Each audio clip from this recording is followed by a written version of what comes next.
All right, we're live. I've never done this live before on YouTube, but I figured why not give it a shot. This is our monthly.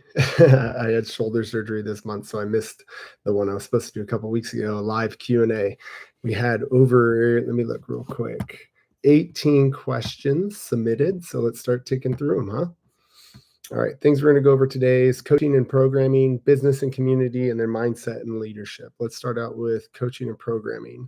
First question I got was, how do you balance intensity versus technique in a group class setting? So this is from a coach's perspective. And the idea here is making sure that people are moving at the correct speed. So during my specific warm up, what I'm going to have them do is 5 to 10 reps of a certain movement, but all together and all at the same time. I'll be able to see if there are certain people that are moving slower or faster than what I want to see. Those people, I'll adjust their weights. We'll move on to the next movement. We'll go through the specific of that. We'll do a little, hey, 5 or 10 reps unbroken thing. I'll look for people that need to be adjusted. So maybe we're doing pull-ups, for example, and somebody can't do I was like, hey, give me 5 to 10 unbroken pull-ups. If you can do 10, go for it. If you can do 5, go for it. And if somebody can do singles, hey, let's go. Here's a band, or, here's the lat pull down machine, or whatever it is. We go through all those movements. And then at the end, we do a little tester. All right, guys, so now I want you to give me 3 reps of this, 3 reps of this, and 3 reps of this, 2 sets of it, 3, 2, 1, go. You'll have a majority of the group all staying together, and then you'll have a couple people falling behind and a couple people going too fast. Those are the people that you need to, before the workout actually starts, those are the people that you need to go grab. And, hey, let's look at your weights here. Let's look at your scale on this movement and get them set up, and then have them do some reps and show you their speed of their movement. If it's a heavy day, they should be moving slower. If it's a fast, light day, they should be moving a lot faster. I hope that helps. All right, next question is about business and community. What systems have you implemented to increase member retention? What a great question. It's one system, and that's every week I have in the back end of Stream Fitness an at-risk member list. And it's anybody that hasn't been to the gym in a week. I reach out to them. I send them a quick text message every Monday and just go, hey, you haven't been there X amount of days. How can I help you get back in? The greatest thing about this is that you create a really cool relationship with certain people that are struggling just to have the daily habits in order to get into the gym. And me reaching out to them, I've been able to give them slowly just these little habits, things that will help, or tell them, hey, a lot of times they feel like they got to come in and do the whole thing, but they're so out of shape, they're not ready for that. And so we tell them, like, come in and just do the dynamic warm up and then hop on a bike off to the side. And they're like, oh, wait, I can do that? And you're like, yes. And you're taking the education that you give everybody on a daily basis and personalizing it for these people that are having trouble showing up. All right, on to mindset and leadership. How do you handle days when your own motivation is low? Wow, what a great question. Number one is to have a why. If I have a why, so why am I coaching? Why am I programming? Why am I meal prepping? That why, if powerful enough, should be the motivation I need to get in there. If it's not, I need to ask myself, have I been taking care of myself? So the question that I'll ask if I'm unmotivated was, have I been doing the things necessary to actually recover from the amount of energy that I put out, which is a lot as a coach on a daily basis? Those are things like meditation. Those are things like going on walks, exercising, eating well. And if I could check all those boxes and say, yeah, I've been doing those things and I'm still unmotivated, I need to back off. I need to rest a little bit more. I need to find a new why. However, if it's none of those things and I'm just unmotivated, I need to ask myself, is this something that I really still want to do? Most of the times, what I see with CrossFit coaches specifically, or people that are doing CrossFit, is that they just need to get themselves into a new environment that fires them up. So go taking a seminar or workshop, or going to just a new gym, and then recognizing how much you love your old gym or the gym you're at, or, oh my God, my gym sucks, I need to find this new gym. And maybe that's what's unmotivating you. All right. I'm going to ask you guys a question, actually. And I'd love to hear in the comments, what's the biggest challenge you're currently facing as a coach or an affiliate owner or an athlete? Put it in the comments below, and then I'll use that in my next live Q&A. All right, let's go back up to coaching and programming again. Second question I got was, what's your approach to scaling workouts for athletes with inconsistent attendance? Wow. There's a great story that Glassman says a lot about a member that he had, or a client he had, who would show up like once a week. So he would just destroy him. And I think his idea behind that was that I need to have this metabolic symptom lasting longer. So I have to give him more because he's not willing to come in more consistently, where I could give him less on a more consistent basis. I don't know if I necessarily prescribe to that and would say like, yeah, just crush them when they come in so that they can hang on to it for the rest of the week. Instead, what I would say is start with the lymphatic system and think the lymphatic system is about moving fluid around. So a lot of times when people haven't been exercising, they get stuck in positions, mainly seated positions, right? Like they're just stuck at a chair, they're stuck at their desk, they're stuck driving places, and they get in a really stuck seated position. A lot of fluid will accumulate in different areas and cause uncomfortableness in that area. If we can just get the fluid moving and pushing through the kidneys and liver, filtering itself and bringing in new oxygenated red blood cells and maybe white blood cells to the areas of things that need to heal, that's the first place I like to start. So it's like, let's just get some dynamic movement in, and let's get on a bike for the class or a rower for the class, the rest of the class, and just get the lymphatic system moving. Once I feel like they have done that for a couple of days in a row, then I'll move to the cardiorespiratory system. And so for those first few days, I tell them, hey, don't open your mouth. The whole time you're on this bike, you got to keep your mouth closed. If you feel like you're going to open your mouth, that means that your carbon dioxide levels and your oxygen levels are getting out of balance. So I need to keep my carbon dioxide levels lower than my oxygen levels in order to keep acidosis or any type of soreness from happening in the body. I want this person to feel better after they leave. So I'll tell them, hey, stay on the bike, but keep your mouth closed. Now, when we move to the cardiorespiratory system, I'll be like, hey, I want you to keep your mouth closed for the first 5 minutes. But at 5 minutes, I want you to have been pushing and increasing your intensity, that at that point, you kind of have to start opening your mouth and the idea behind that is we have small holes here to go in and out, and we have a big hole here. So when we open our big hole in our mouth and our face, we can get rid of more carbon dioxide. So it's a good physiological sign that this person is dipping into the cardiorespiratory system, which is good. We're creating a little bit of lactate and we're getting this person closer to fitness, but we haven't really broken down any muscle tissue yet or caused any real stress on the joints. I'll have them do that for a couple of days, and then I'll work into the skeletal and muscular system, the central nervous system. This is where I want it to be a very basic style of movement, deadlifts, squats, presses, and I want to make sure that their central nervous system can coordinate those biomechanical actions necessary to stay efficient and safe.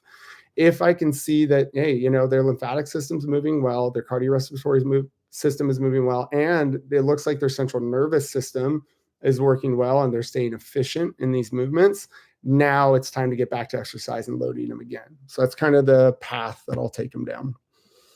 All right, business and community. How do you onboard new coaches while maintaining your gym's culture? Dude, these are epic questions, you guys. Number one is we don't usually hire from within.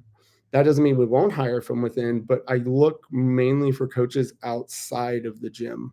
When I look for coaches outside of the gym and I bring them in and I develop them from the get-go, they're seen as a leader in the community, not as, hey, it's just my buddy. And when my buddy's coaching, you know, instead it's like, oh, this is a coach and they were hired as a coach and they're here to coach. And they also work out with us, which is awesome, but I see them as my coach. It would be the same thing as if you were going to high school and all of a sudden one of your high school students or your friends started teaching you. You'd be like, shut up, I'm not going to listen to you. But if this savant high schooler came in and, you know, the coach or the principal is like, this is, you guys, I know he's young, but he's one of the best teachers I've ever seen in my life. You guys are going to learn so much from him. You're a lot more open to listening to this person and hearing them from a place of authority, I guess, is what I'm coming from. So first thing is we try to hire from outside within, but that's hard also because it is tough to keep the culture there. And you have to indoctrinate that culture into them, which is for us very easy because our culture is very like set. we are a microcosm of world peace. Full stop, end of conversation. And that's a weird thing to say because we're a CrossFit gym. So why are we a microcosm of world peace? It's more that we use that as our guiding light to drive our actions, to drive our words, to drive our cues. If I really think of world peace and what it takes to have that, I think of loving kindness. I think of integrity. I think of wisdom. I think of self-control. And if I can have those things as a coach, if I can have self-control, not freak out on somebody when they're not listening to me, if I can have wisdom and not speak from a place of unknowing, but instead a place of knowledge, and if I don't know it, go find it. And if I can have not only kindness or lovingness towards somebody, but both of those together, I have a really great, caring, empathetic coach. So that's where we start. Is like, hey, we're a microcosm world peace, which throws people off already. And then we say, well, if you lead with that thought every time you interact with somebody inside the gym, I don't think we're going to have any problems with like, so-and-so was a jerk to me. And if we did, then they're not acting in accordance to our core values and our mission. The next thing that we do is we have a lot of analogies and mascots and stuff. So we have a mascot that is a buffalo. So we have our world peace thing over here, and then our buffalo over here, and it's a bison. I know bison's different. I get it. It's a bison, but we call it a buffalo. They are pack mentality. We're pack mentality. They look out for each other. We look out for each other. We check in on each other when we don't show up. And they face the storm. So I'm sure you guys like Rich Froning made bisons really famous, and especially the phrase of into the storm. And it's something that I really loved about buffaloes from the beginning. It's been our mascot since 2013. I have it tattooed on my body. So much so that because when hard things show up, when the storm comes, instead of running away from it like all of the other animals will do, eventually having the storm catch up to them and then being caught in it as they're running away, which makes them stay longer in the storm. Buffalo or bison, they turn and they face the storm and they walk directly into it, knowing that by this is going to suck, but oh well, just get into it. It'll pass over them a lot faster. And I love that mentality. If we have that mentality of head down, eyes forward, which is our tagline, go into the storm, do the hard things, and lead with loving kindness, integrity, wisdom, and self-control. I have created an umbrella or a framework or a blueprint in which this coach must operate off of. What that does is it makes it really easy when I'm doing their performance evaluations to be like, that interaction you just had with that individual was not leading with loving kindness, integrity, wisdom, or self-control. And or the way in which you are going about your daily life right now, you've gained 10% body fat, you've lost a lot of muscle mass. Obviously, something's going on, but you're not going into the storm. And how can we get you into that and help you with that? It just helps guide people back to what we want them to live their lives like, not necessarily telling them what to be, if that makes sense, I guess. All right, let's do one more.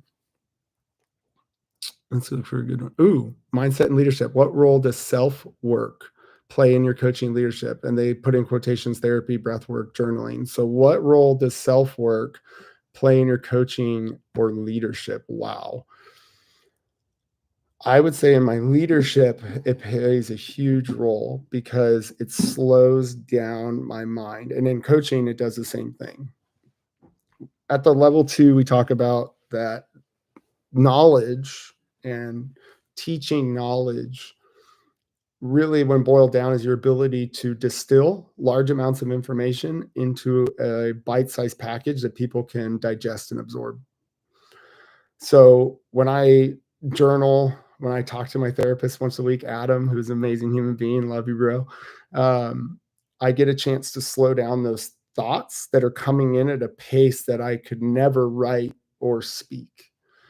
When I force myself to write out the problem or speak out the problem, I slow down my amygdala, which is like the center part of your brain, which is where all of the fear is located. And it's there because you have your central nervous system or your spinal cord that runs up, and it's the closest to it. So it's getting all these signals from things that you hear, you touch, you feel, you taste to freak out and to send signals places and to secrete hormones and to move or to stay or to freeze or whatever it is.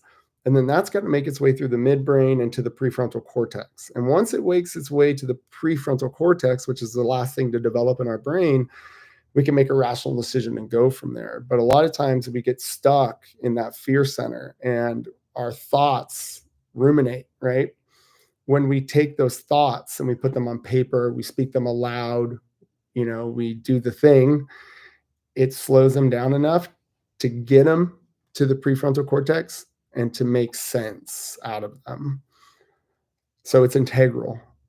It's something that has to be done as an affiliate owner, as a coach, is if you don't have somebody to talk to, so like you don't have to have a therapist, but like, for example, I have a dad's group called WeBus, and it's like over 100 dads all around the world on this app called Marco Polo. And we have one rule on there: you can't share advice, you can only share your experiences. So if somebody comes on and they're struggling with something and you've been through that and you've struggled through that, you can share your experience and what you went through too. But you can't give advice, you can't talk about things that you've never been through or try to tell people, no, bro, you got to do this, right? It's within having those communities of people or a person like a therapist or a wife or a husband or a significant other that you can really confide in, or a best friends group that you can share these things vulnerably with, knowing there won't be ridicule for sharing those things, that helps you also overcome them. So it's not just about journaling or therapy or meditation or whatever it is. It's also about having a good tribe around you that understands your struggles and what you're going through. So all right, we'll leave it there. Sub 20 minutes. This is awesome, you guys. I hope you enjoyed the live Q&A. Again, I'll be posting this on my school community, which is called the Academy. It's a place where all CrossFit coaches come to meet, to be the best version of themselves and to do the things that other coaches around this world aren't willing to do, so that our clients and members can reap those rewards. So if you're looking for a community of like-minded coaches, check out the Academy on Skool. That's Skool. I'll also post a link down in the comments below. But I appreciate you guys. I love you guys. And happy Father's Day yesterday if you guys are a father.